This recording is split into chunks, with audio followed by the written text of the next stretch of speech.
मंशा से कर रहे हैं। आपका ये भ्रम है। आप बिल्कुल कहते यादव टाइटल लगा हुआ है तो आप इस तरह का इल्जाम मत लगाइए। इस तरह से आप देखिए विधायक जी, नौकरी करना रहेगा, लगा रहा हूं। नौकरी करना रहेगा, मैं सब भेज दूंगा। आपके जैसे बहुत विधायक आए होते हैं। सत्ता का नशा ऐसा चढ़ा बेदीराम को, अहंकार में खोया भूला जनता के धाम को। नमस्कार दर्शकों, स्वागत है आपका। आप देख रहे हैं क्रिएटिविजन न्यूज का एक्सप्लेनर और आपके साथ मधु शबा। आज हम बात कर रहे हैं एक ऐसी घटना की जो ना सिर्फ राजनीति की बदतमीजी को बताती है, उसे उजागर करती है, बल्कि हमारे स्वास्थ्य कर्मियों की मेहनत और उनके समर्पण पर भी सवाल उठाती है। खबर गाजीपुर की है। गाजीपुर के जखनिया के सामुदायिक स्वास्थ्य केंद्र में सुभाषपा के विधायक बेदीराम ने एक डॉक्टर से ऐसी बदतमीजी की कि पूरा मामला सोशल मीडिया पर वायरल हो गया। और क्यों? सिर्फ इसलिए क्योंकि डॉक्टर का नाम योगेंद्र यादव था। क्या नाम था? योगेंद्र यादव। जी हां, और यादव नाम सुनते ही विधायक महोदय को ऐसा लगा कि ये समाजवादी पार्टी के समर्थक हैं, डॉक्टर नहीं हैं। और क्या अब राजनीति में नामों पर भी सियासत होने लगी है? क्या एक डॉक्टर का काम अब उसकी जाति या राजनीतिक झुकाव से तय होगा? बोलते जा रहे हो, मैं विधायक हूं और बोलते जा रहे हो कि इस तरह मुंह में गुटखा भरे, मुझसे बात करोगे? गुटखा भर के बात करोगे? ये सभी है।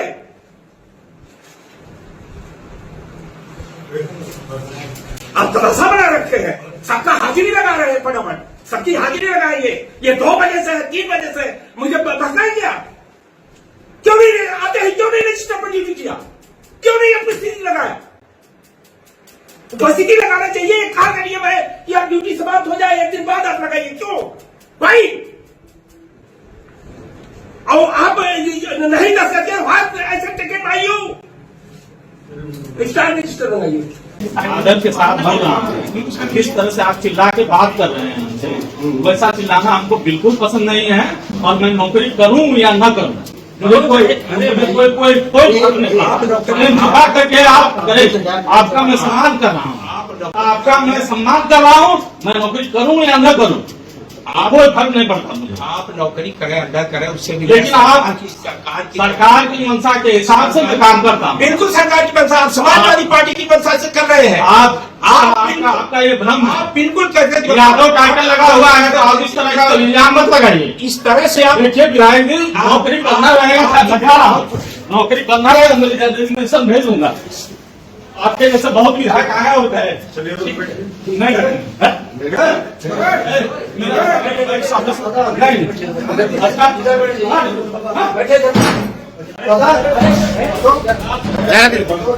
देखिए, ये वो तस्वीरें हैं जब विधायक बेदीराम अस्पताल का तथाकथित औचक निरीक्षण करने पहुंचे। विधायक जी को लगा होगा कि अब चुनाव में जाना है और स्वास्थ्य, चिकित्सा, शिक्षा इन्हीं पर ही बात होगी। अब कोई नहीं पूछेगा कि आपने राजा सुहेलदेव का कितना बड़ा महल बना लिया। अब कोई नहीं पूछेगा कि आपने अपने एजेंडे पर कितना काम कर लिया। अब जनता के बीच में जाओगे तो यही पूछा जाएगा कि आपने स्वास्थ्य पर, आपने शिक्षा पर, आपने लोगों की जरूरतों पर कितना काम किया। यही डर था विधायक जी को, लिहाजा वो औचक निरीक्षण करने पहुंच गए।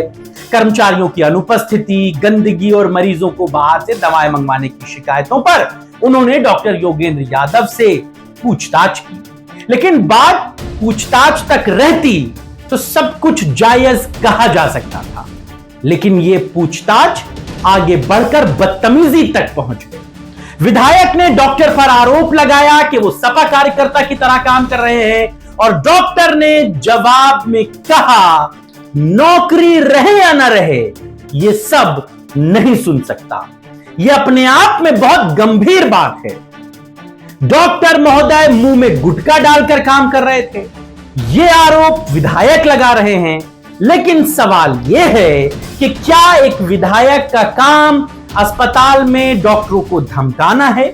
या फिर यह सिर्फ राजनीतिक स्कोर को सेटल करने का एक बहाना था?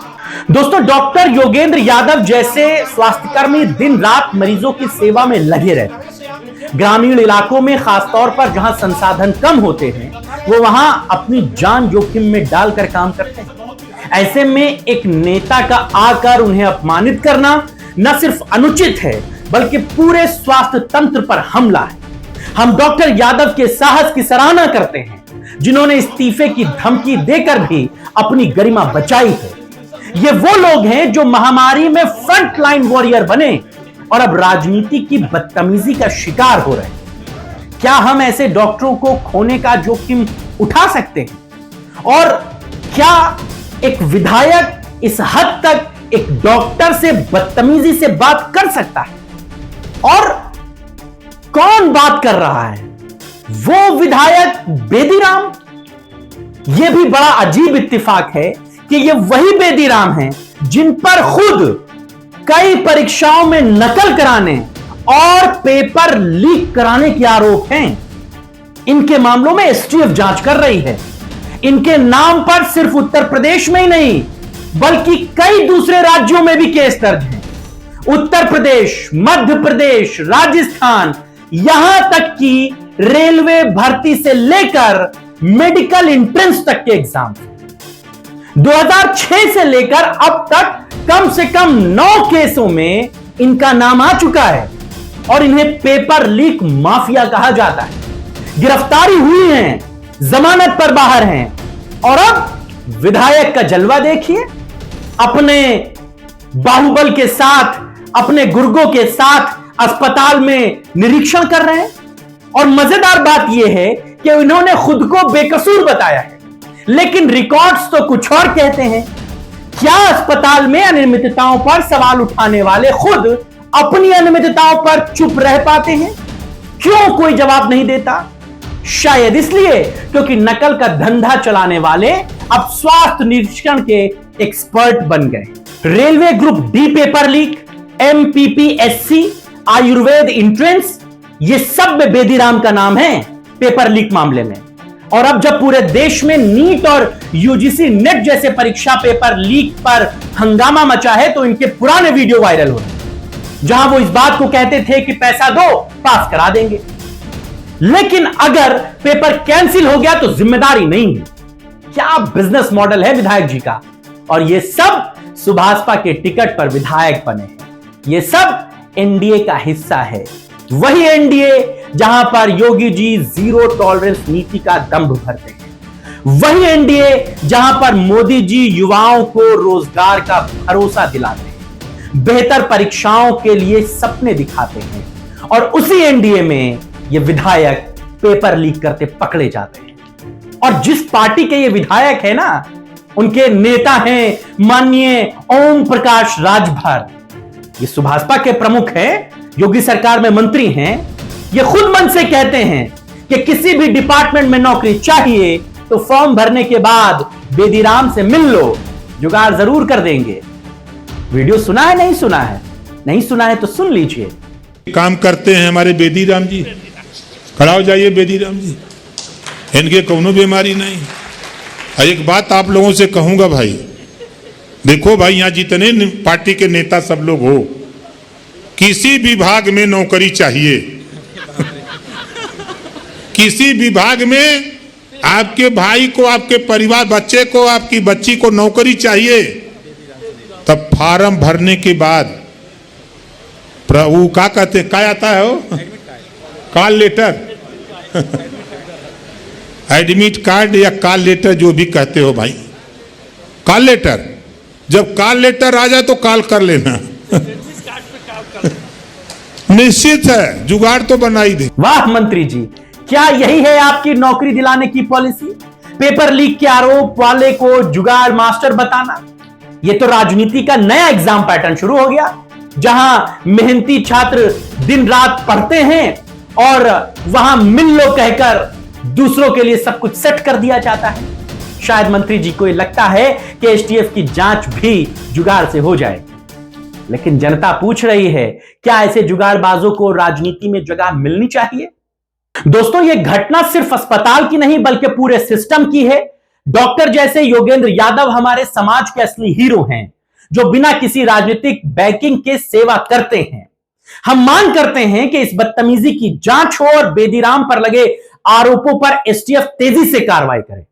मंत्री राजभर को भी इस मामले में सफाई देनी चाहिए कि क्या उनकी पार्टी ऐसे जुगाड़ को बढ़ावा देती है। याद रखिए, राजनीति सेवा का एक जरिया है, एक माध्यम है, ना कि बदतमीजी या धंधे का। आप इस खबर पर क्या सोचते हैं, हमें जरूर बताइएगा। आपके राय और विचारों का हमें इंतजार रहेगा।